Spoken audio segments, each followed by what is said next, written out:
Hello everyone, my name is Abha Dubey and welcome to my YouTube channel ज्ञान यात्रा। जैसा कि आप सभी लोग जानते हैं कि मैं यहाँ पर TGT, PGT की क्लासेस ले रही हूँ मैथ्स की, और जो आज का टॉपिक है वो सम्मिश्र संख्याओं का लेक्चर 4 है। इससे पहले मैंने लेक्चर 1, 2, 3 करवा रखा है। जिन भी बच्चों ने अभी तक जाके देखा नहीं है वो लोग जाके चेकआउट कर सकते हैं। रही बात लेक्चर 4 की, आज इसमें बताया जाएगा कि जो unity of a complex number होती है उसको किस तरह से निकालते हैं। ठीक है, तो आइए फिर स्टार्ट करते हैं इसके टॉपिक से कि आखिरकार ये होता क्या है। ठीक है, तो यहाँ पे जैसे लिखा हुआ है इकाई का घनमूल। घनमूल मतलब वही unity, cube root of unity आपको यहाँ पे निकालना पड़ेगा। देखिए, इसको निकालने का सबसे बेस्ट तरीका ये होता है कि हमें पता है कि हमारे पास जो कॉम्प्लेक्स नंबर है वो होता है z। क्यूब रूट मतलब क्यूब रूट ऑफ 1 ऐसे होता है। यूनिटी मतलब होता है 1। बस यही चीज आपको समझने वाली बात है कि क्यूब रूट ऑफ 1 हो गया जो कि कॉम्प्लेक्स नंबर हो गया। अगर हम दोनों तरफ क्यूब करते हैं तो z क्यूब इक्वल टू 1 आ गया। That means z cube minus 1 equal to 0 हो गया। अब हम लोग को पता है एक फॉर्मूला होता था a cube minus b cube का, जो कि होता था a minus b in bracket a square plus a b plus b square होता था। अगर इसी में हम ऊपर वाले टर्म को वैल्यू के फॉर्म में पुटअप करते हैं तो ये वैल्यू हो जाएगी z माइनस 1, ये हो जाएगी z square plus z into 1, तो z प्लस 1 इक्वल टू 0। देखिए, अब इससे क्या पता लगा कि z माइनस 1 अगर 0 है तो इसका मतलब z square plus z plus 1 equal to भी 0 हो जाएगा। ठीक है, और अगर यहां से चाहे तो आप z माइनस 1 को अगर 0 रख लेंगे तो यहां से आपकी z की वैल्यू आ जाएगी 1। ठीक है, अब अगर ये जो दूसरा टर्म है z square plus z plus 1 equal to 0, ये फॉर्म में लिखा हुआ है a x square plus b x plus c equal to 0, ये हमने आप लोग को बताया था क्वाड्रेटिक इक्वेशन में। तो इसको सॉल्व करने का तरीका ये होता था कि हम लोग इसमें श्रीधराचार्य का फॉर्मूला यूज करते थे। ठीक है ना, तो अगर यहाँ पे हम दो मूलों को निकालेंगे तो उसके लिए भी हम लोग फॉर्मूला यूज करेंगे। फॉर्मूला क्या होता था, माइनस का b plus minus under root b square minus 4ac divided by 2a। यहाँ पर अगर कंपेयर करते हैं तो a की वैल्यू भी 1 है, b की वैल्यू 1 है, c की वैल्यू भी 1 है। यहाँ पे चाहो तो आप यहाँ मेंशन कर सकते हो a इज इक्वल टू 1 है, b इज इक्वल टू भी 1 है और c इज इक्वल टू 1 है। ठीक है ना, क्योंकि यहाँ पे कुछ टर्म नहीं लिखा है तो वो 1 1 1 ही माना जाता है। यहाँ वैल्यू रखते हैं तो ये हो जाएगा minus 1 plus minus under root 1 minus 4ac, c की जगह भी आपका 1 हो जाएगा, डिवाइड बाय 2a हो जाएगा, मतलब 2 इंटू 1 हो जाएगा। तो ये वैल्यू आ जाएगी आपके पास में minus 1 plus minus minus root 3। ठीक है, डिवाइड बाय 2 हो गया क्योंकि 1 माइनस 4 हो गया। अच्छा, रूट माइनस 3, तो 3 तो रूट 3 में रहेगा, लेकिन रूट माइनस 1 जो बचा हुआ है इसको हम क्या लिख सकते हैं, इसको लिख सकते हैं i। तो मतलब ये हो गया minus 1 plus minus 3i divide by 2।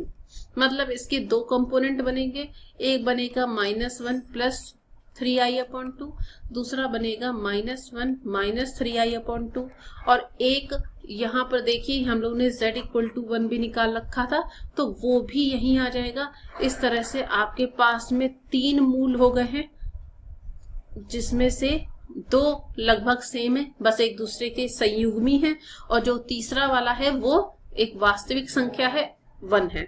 ठीक है ना, तो इस तरह से हम इसके मूलों को निकाल लेते हैं।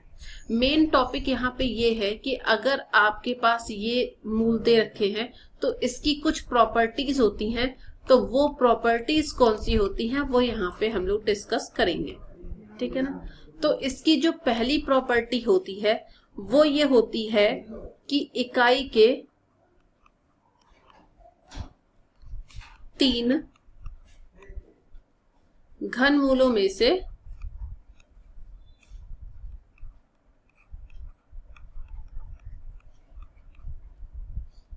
एक वास्तविक तथा शेष 2 एक दूसरे के संयुग्मी होते हैं। संयुग्मी होते हैं। पहली चीज तो ये हो गई, ठीक है ना। संयुग्मी होते हैं, इसको मैं थोड़ा सा सही से लिख दूं।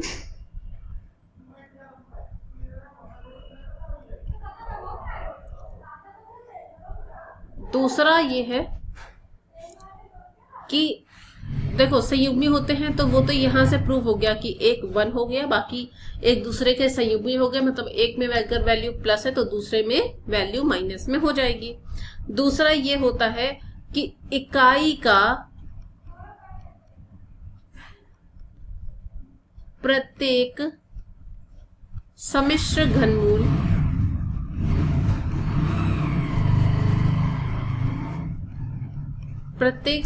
घनमूल दूसरे का वर्ग होता है। दूसरे का वर्ग होता है।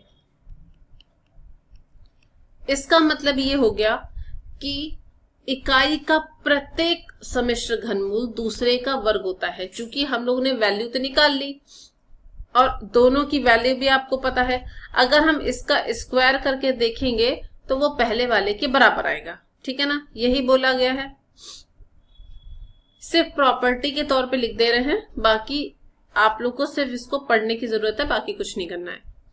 तीसरा ये है कि अगर आपके पास ना इसके लिए जो घनमूल लिए जाते हैं ना, वो 3 घनमूल लिए जाते हैं। एक तो 1 था ही, और वो जो पूरी वैल्यू थी ना, इस पूरे को ओमेगा और इसको ओमेगा स्क्वायर मान लिया जाता है। तो यहां लिख लेते हैं ओमेगा और ओमेगा स्क्वायर, ठीक है ना। क्योंकि अगर आप चाहो ना तो स्क्वायर करके यहां से निकाल सकते हैं कि दूसरे का वर्ग होता है, तो अगर आप चाहें तो इसकी वैल्यू को निकाल सकते हैं, ठीक है ना। बाई चांस अगर किसी को नहीं पता है या आप लोग को कंफ्यूजन हो रही है तो लेकर चल लेते हैं कि ओमेगा की वैल्यू -1 + 3i/2 है, ठीक है ना। यहां पे लिख लेते हैं कि ओमेगा की वैल्यू जो है वो -1 + √3i/2 है। अगर हम इसका स्क्वायर करते हैं तो ये हो जाएगा -1 + √3i का होल स्क्वायर। तो फॉर्मूला लगाएंगे तो 1 + 3i² + 2√3i/2 हो गया। तो ये वैल्यू आ जाएगी ओमेगा स्क्वायर की 1 - 3 मतलब -2, तो ये हो जाएगी -2 + 2 -1 + √3i/2, तो ये वैल्यू हो जाएगी a² + b² - 2ab। हाँ, तो ये हो जाएगी -2 + 2√3i/2, ठीक है। अब इसको और सॉल्व करते हैं, +2ab। अच्छा, ये माइनस हो जाएगा, सॉरी, वही माइनस की गलती हो रही है। प्लस का फॉर्मूला लगाएंगे तो यहाँ माइनस लग जाएगा, तो यहाँ पे आ गया माइनस, तो नीचे भी आ जाएगा माइनस।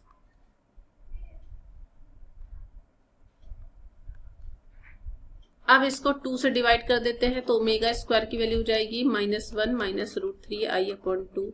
इसका मतलब ये हो गया, अच्छा 2 का स्क्वायर 4 हो जाएगा, यहाँ पे तो 4 हो गया, तो कट जाएगा, तो सिर्फ आपके पास में सिर्फ 2 बचेगा। तो इसका मतलब ये है, यहाँ जो हम लोगों ने वैल्यू ली थी वो एक हो गई ओमेगा 1 ओमेगा स्क्वायर, ये हो गई 3 वैल्यू। अब इसके बाद में कहा गया है कि जो तीनों घनमूल हैं वो गुणोत्तर श्रेणी में हैं। क्या ये हैं? गुणोत्तर श्रेणी की प्रॉपर्टी क्या होती है कि जब दूसरे वाले को पहले वाले से डिवाइड करते हैं या फिर तीसरे वाले को दूसरे वाले से डिवाइड करते हैं तो वैल्यू सेम आनी चाहिए।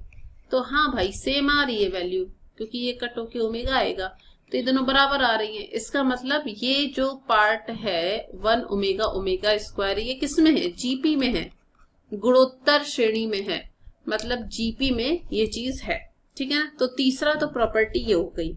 अब चौथी प्रॉपर्टी ये कहता है कि जो इन तीनों का सम है, मतलब 1 + ओमेगा स्क्वायर का, वो वैल्यू 0 देता है।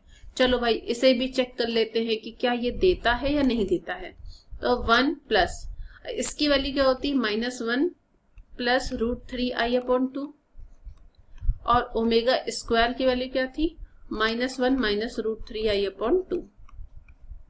सॉल्व करते हैं इसे, तो ये हो जाएगा 2 -1 प्लस √3i -1 माइनस √3i/ पूरे के नीचे 2। -1 से ये वैल्यू कट हो गई, इससे ये वैल्यू कट हो गई, तो 0/2 समथिंग होगा, तो वैल्यू 0 ही आएगी। इसका मतलब ये वैल्यू, ये चीज जो थी आपकी वो प्रूव्ड हो गई। इसका मतलब 1 plus omega square equal to 0 होता है। तो इससे आपको क्या पता लगा, इससे आपको पता लगा कि दो फॉर्मूले बन जाएंगे। चाहे आप लिखना चाहो तो लिख लो, नहीं लिखना चाहते हो तो आपकी मर्जी, वरना मेरा तो ये मानना है कि अगर आप उस वैल्यू को लिख लेते हैं तो वो चीजें आपके लिए ज्यादा सुटेबल हो जाएंगी। तो उसमें से जो प्रॉपर्टीज होती ना, ये फॉर्मूले आए आपके पास में कि 1 प्लस ओमेगा स्क्वायर 0 होता है एंड दूसरा होता है ओमेगा क्यूब की वैल्यू 1 होती है। अगर किसी बच्चे को चेक करना है तो ओमेगा स्क्वायर और ओमेगा का मल्टीप्लाई करके देख लीजिएगा, वैल्यू 1 ही आएगी। ठीक है ना, वैल्यू 1 ही आएगी, इसके अलावा कोई दूसरी वैल्यू यहाँ पे नहीं आएगी। ठीक है ना। अब चलो क्वेश्चन इसके सॉल्व करते हैं। हम लोग को ना सिर्फ ये नॉर्मली इतने ही फॉर्मूले चाहिए थे, इसके अलावा अब हम लोग को कोई नया फॉर्मूले की जरूरत नहीं पड़ेगी। जो भी unity of a complex number है, क्यूब रूट ऑफ यूनिटी है, वो इतने से ही फॉर्मूले से सॉल्व हो जाएगी। जैसे यहाँ लिखा हुआ है, हम लोग को वैल्यू बताना है 1 plus omega square whole to the power cube. ठीक है ना। अब इसमें से ये पूछा गया है कि आप इस वैल्यू को सॉल्व करिए और इसका आपको आंसर बताना है कि इसका आंसर क्या आएगा। चलो भाई स्टार्ट करते हैं। देखो हमारे पास दो ही प्रॉपर्टी थी। पहले लिखते हैं 1 प्लस ओमेगा स्क्वायर की वैल्यू 0 होती है। अगर हम यहाँ से 1 प्लस ओमेगा स्क्वायर की वैल्यू निकालते हैं तो वैल्यू आ जाएगी माइनस का ओमेगा। यहाँ रखते हैं तो माइनस ओमेगा हो गया। पूरे की पावर कितनी लिखी है, 3, मतलब कितना हो गया, इसका मतलब हो गया minus omega cube.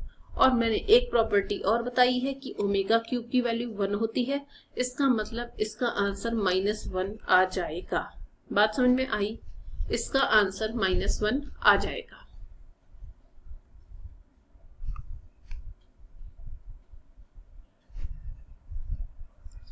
I hope so कि इसमें आप लोग को कोई प्रॉब्लम नहीं हुई होगी। बस यही दो फॉर्मूले हैं जिनका आपको यूज करना है, 1 plus omega square equal to 0 and omega cube equal to 1।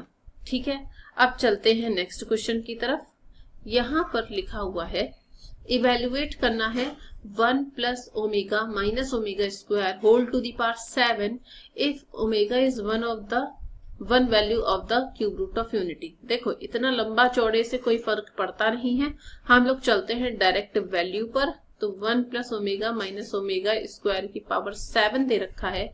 हम लोग को पता है फॉर्मूला 1 प्लस ओमेगा स्क्वायर बराबर 0 होता है। ठीक है, अगर हम यहाँ से 1 प्लस ओमेगा की वैल्यू निकालेंगे तो माइनस ओमेगा स्क्वायर आएगा। अब यहाँ वैल्यू पुटअप कर देंगे तो माइनस ओमेगा स्क्वायर की पावर हो गई 7।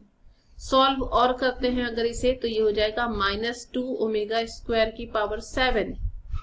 देखो माइनस का पावर 7 से मल्टीप्लाई करेंगे तो माइनस आ जाएगा, क्योंकि नंबर क्या है, ऑड नंबर है, तो माइनस में आएगा। इवन होता तो प्लस हो जाता है।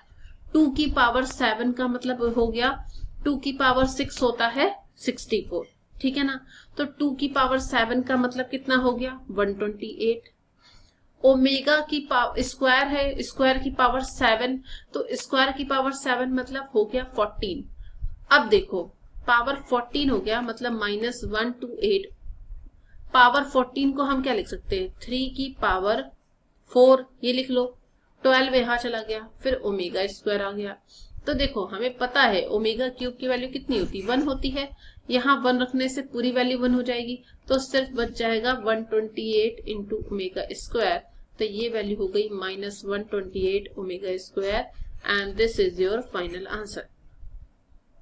ठीक है, तो इस तरह से इस वाली वैल्यू को फाइंड किया जाता है।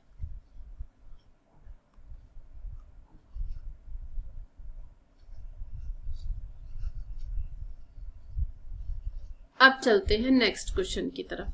यहाँ पे लिखा हुआ है कि यदि ओमेगा इकाई का घन मूल है तो इस वाली टर्म की आपको वैल्यू बतानी है। यहाँ पे पहले टर्म लिख लेते हैं 1 minus omega plus omega square. एक काम करते हैं, प्लस वाली वैल्यू साथ में लिख लेते हैं तो निकालने में ज्यादा आसानी रहेगी, ठीक है ना। तो मतलब 1 plus omega square minus omega ये लिख लो, और यहाँ लिखा है 1 plus omega minus omega square, ये तो ऐसे ही लिखा हुआ है, ठीक है ना। अब इसको अगर सॉल्व करते हैं 1 plus omega square equal to 0, तो अगर यहाँ से 1 प्लस ओमेगा निकालेंगे तो माइनस ओमेगा स्क्वायर आएगा, 1 प्लस ओमेगा स्क्वायर निकालेंगे तो माइनस ओमेगा आएगा। वैल्यू रखते हैं, माइनस ओमेगा का ये हो गया और 1 प्लस ओमेगा का माइनस ओमेगा स्क्वायर हो गया। कितना आएगा? -2 ओमेगा स्क्वायर। कितना हो गया? माइनस माइनस मिलके प्लस हो गया, 2 2 जा हो गया 4 ओमेगा क्यूब, और ओमेगा क्यूब की वैल्यू होती है 1, तो इसका मतलब इसका आंसर कितना आ गया? 4। आंसर कितना आ गया? 4। बस याद रखिएगा, एक ये फॉर्मूला बहुत इंपॉर्टेंट है, दूसरा ओमेगा क्यूब इक्वल टू 1 था, एक ये फॉर्मूला बहुत इंपॉर्टेंट है। बाकी इसी पे वैल्यू रख के निकाल लेंगे और कोई चेंजेस इसमें नहीं करने पड़ेंगे।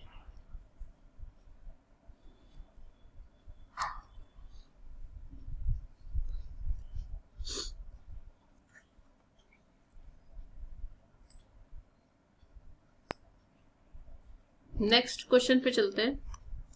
इस क्वेश्चन में लिखा है यदि omega is not equal to 1 इकाई का घन मूल है तो ये जो टर्म आपके पास दे रखा है ये किसके बराबर है? ओके, तो अभी मैंने बताया प्लस वाली वैल्यू को साथ में रख लेते हैं, मतलब 1 plus omega minus omega square की power 100 plus 1 plus omega square minus omega की पावर 100।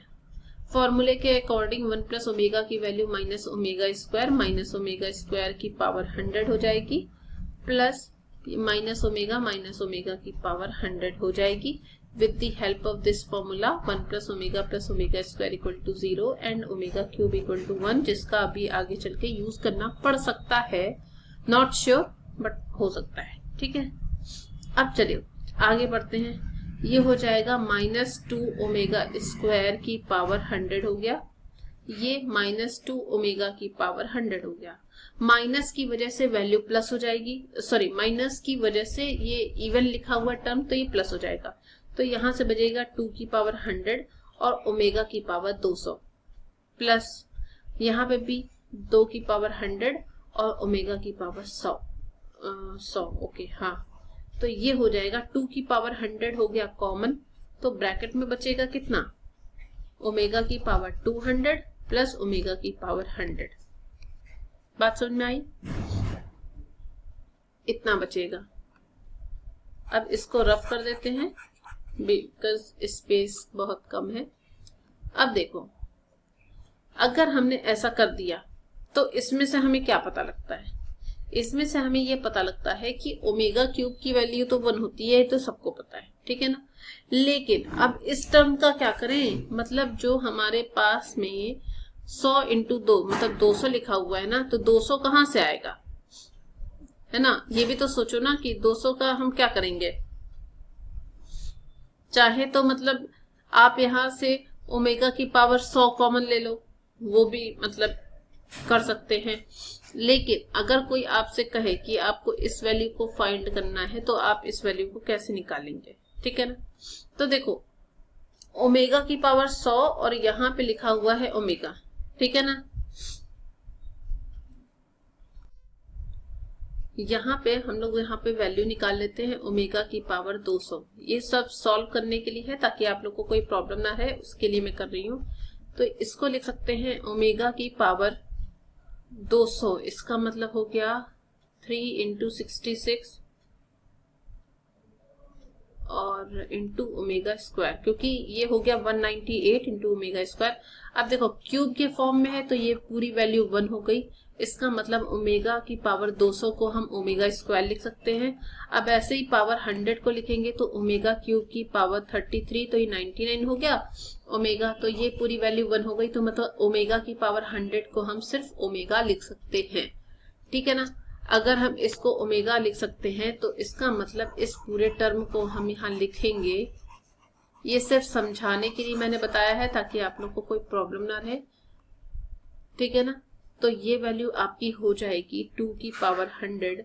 यहाँ बचेगा ओमेगा स्क्वायर प्लस ओमेगा, और ओमेगा प्लस ओमेगा स्क्वायर कितना होता है भाई, जरा यहाँ से देख लो। 1 प्लस ओमेगा स्क्वायर बराबर 0। तो ओमेगा प्लस ओमेगा स्क्वायर की वैल्यू क्या हो गई, -1 हो गई। तो यहाँ पर जो आपकी वैल्यू आएगी तो वो हो जाएगी 2 की पावर 100 -1। तो ये हो गई -2 की पावर 100, और ये आपका हो जाएगा फाइनल आंसर, ठीक है। ये आपका हो जाएगा फाइनल आंसर।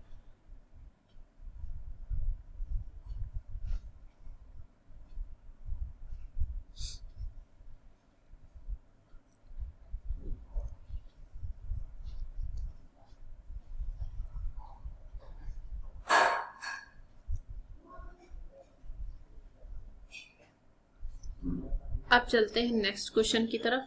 यहाँ लिखा हुआ है हम लोग को वैल्यू बतानी है x-1 का whole cube plus 8 equal to 0, जहां पर 1 ओमेगा स्क्वायर इकाई के घनमूल है। तो पहले लिख लेते हैं क्वेश्चन को, x-1 का होल क्यूब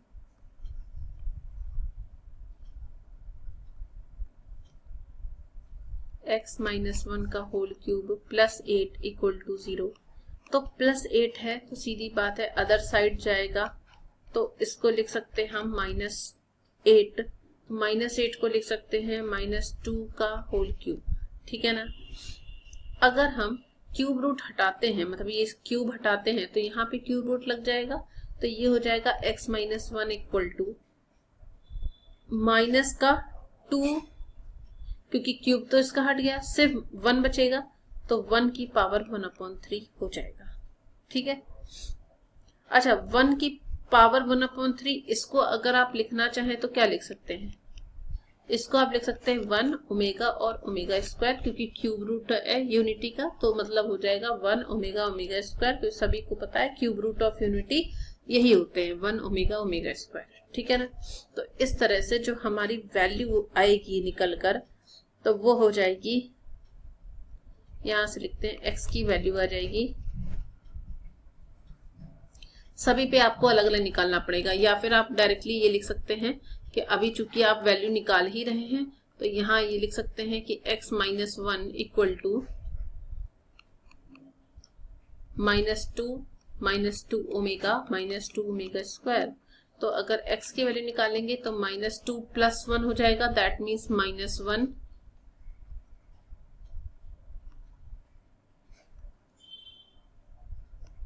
एंड ये हो जाएगा -2 ओमेगा + 1, तो +1 -2 ओमेगा, और ये हो जाएगा 1 - 2 ओमेगा स्क्वायर, दैट्स इट। ये आपकी वैल्यू आ जाएंगी, मतलब x ये जो +-1 है ना, वो सभी में जाके +1 हो जाएगा। तो आपकी वैल्यू आ जाएगी x की वैल्यू -1, 1 - 2 ओमेगा, 1 - 2 ओमेगा स्क्वायर। किसी को अगर यहाँ कंफ्यूजन होती है कि 1 की पावर 1/3 क्यों किया, तो बता दें कि ये सारे जो 1 ओमेगा स्क्वायर होते हैं वो क्यूब रूट ऑफ यूनिटी होते हैं। तो क्यूब रूट तो 1/3 हो गया, यूनिटी मतलब 1 का, तो ये वैल्यू आपकी आ जाएगी 1 ओमेगा स्क्वायर, ठीक है। आई थिंक अब किसी को कोई प्रॉब्लम नहीं होगी। नेक्स्ट क्वेश्चन पे चलते हैं। यहाँ लिखा हुआ है कि एकत्व, मतलब यहाँ पे यूनिटी की ही बात हो रही है कि ओमेगा एकत्व का घनमूल है, तो आपको इस टर्म की यहाँ वैल्यू बतानी है। टर्म लिख लेते हैं, 1 प्लस के साथ लिख ले रहे हैं, 1 + ओमेगा स्क्वायर माइनस ओमेगा की पावर 5 प्लस 1 + ओमेगा स्क्वायर की पावर 5 माइनस 32। तो 1 + ओमेगा स्क्वायर होता है माइनस ओमेगा, तो माइनस ओमेगा मतलब -2 ओमेगा की पावर 5 प्लस ये हो गया minus omega square -2 omega square की पावर 5 माइनस 32। -2 की पावर 5 मतलब हो गया माइनस का 32 ओमेगा की पावर 5 माइनस 32 ओमेगा की पावर 10 हो जाएगा -32, ठीक है, ये हो गया।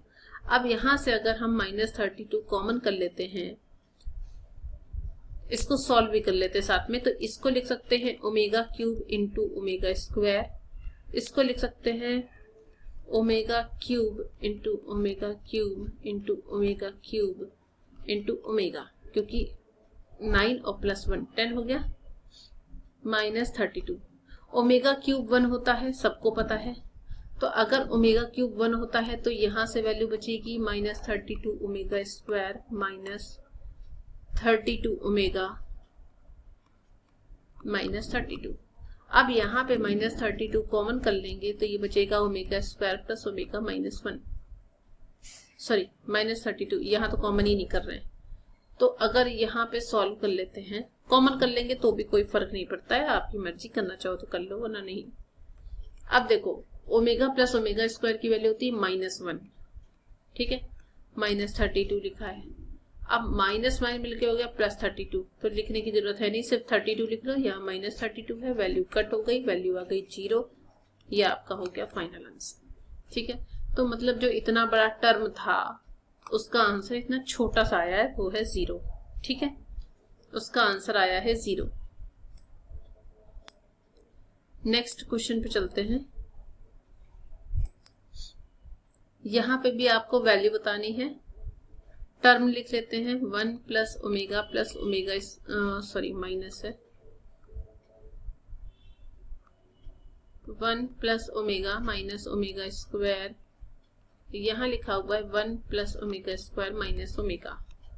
तो 1 प्लस ओमेगा कितना होता है, minus omega square minus omega square, यहाँ हो गया minus omega minus omega, multiply करते हैं तो ये वैल्यू हो जाएगी माइनस 2 ओमेगा स्क्वायर और ये वैल्यू हो जाएगी माइनस 2 ओमेगा। माइनस माइनस मिलके प्लस हो जाएगा, 2 2 4 हो गया ओमेगा क्यूब, तो मतलब 4 into 1 हो गया। That means the value of this term is 4 and this is the final answer of this question. देख लीजिए आप लोग एक बार।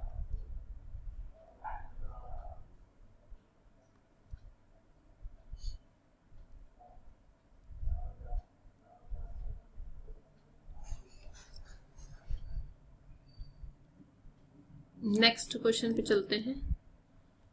यहाँ पर भी लगभग सेम वैल्यू है, क्योंकि वैल्यू ही उसी चीज की निकालनी है तो और कुछ तो निकाला नहीं जा सकता। Omega minus omega square power 2, 1 plus omega square minus omega होता है, ये हो गया माइनस ओमेगा का स्क्वायर, ये हो गया minus omega square minus omega square square, तो ये हो गई माइनस 2 ओमेगा का स्क्वायर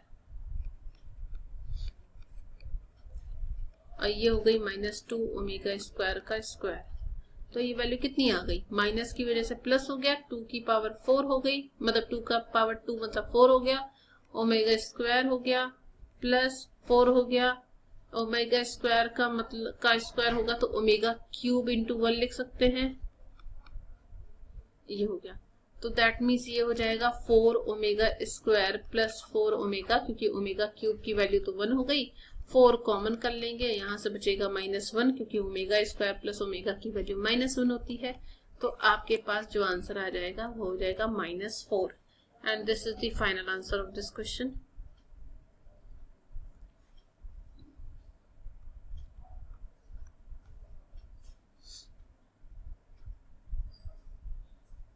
नेक्स्ट क्वेश्चन, यहाँ पे वैल्यू पूछी गई है ओमेगा की पावर 15, ओमेगा की पावर 20 प्लस ओमेगा की पावर 25। क्यूब के फॉर्म में कन्वर्ट कर लें तो आई थिंक वो ज्यादा आसान रहेगा। तो इसको लिख सकते हैं ओमेगा क्यूब की पावर 5, इसको लिख सकते हैं ओमेगा क्यूब की पावर 6, 18 हो गया और 2 इधर हो गया, प्लस इसको लिखेंगे 8 इंटू ओमेगा। तो देखो क्यूब वाला जितना पोर्शन है वो हो गया 1, तो यहाँ 1 हो जाएगा तो 1 बचेगा plus omega square plus omega, और 1 plus omega square plus omega की वैल्यू बेटा कितनी होती है, 0। आंसर यहाँ चाहे तो मेंशन कर सकते हैं, because 1 plus omega square equal to 0, तो जो आपका आंसर है वो आपका डायरेक्टली 0 हो जाएगा। बहुत सिंपल सा क्वेश्चन है, ज्यादा कुछ करना नहीं है और इसमें टीजीटी के कम से कम 3 से 4 क्वेश्चन ओमेगा बेस पे देखने को मिलते हैं। इसका मतलब अगर आपने इसको तैयार कर लिया तो आपके 3 से 4 क्वेश्चन, दैट मीन्स 4 नंबर का एक क्वेश्चन होता है, तो 12 से 14 नंबर तक आपके आंसर इसमें आ सकते हैं। आज के सेशन का लास्ट क्वेश्चन लेते हैं। अब यहाँ पे लिखा है कि 1 ओमेगा ओमेगा स्क्वायर एकल के घनमूल है, तो आपको इस टर्म की वैल्यू बतानी है। इसको अगर हम साथ में लिख लेते हैं तो ये हो गया 1 plus omega square 1 plus omega की पावर 4, जिसको हम ओमेगा क्यूब इंटू 1 मतलब ओमेगा लिख सकते हैं, और इसे लिखेंगे 1 plus omega cube into omega square लिख सकते हैं। ठीक है ना।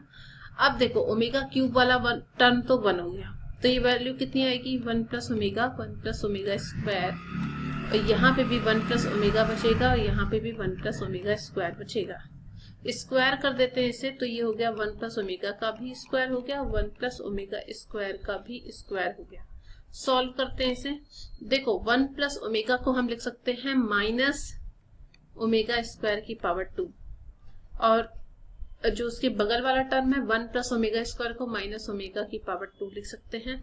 तो ये वैल्यू आ जाएगी, माइनस का स्क्वायर करेंगे तो प्लस हो जाएगा, तो ओमेगा की पावर 4, तो ओमेगा की पावर 4 ये हो गया ओमेगा की पावर 2। ठीक है ना।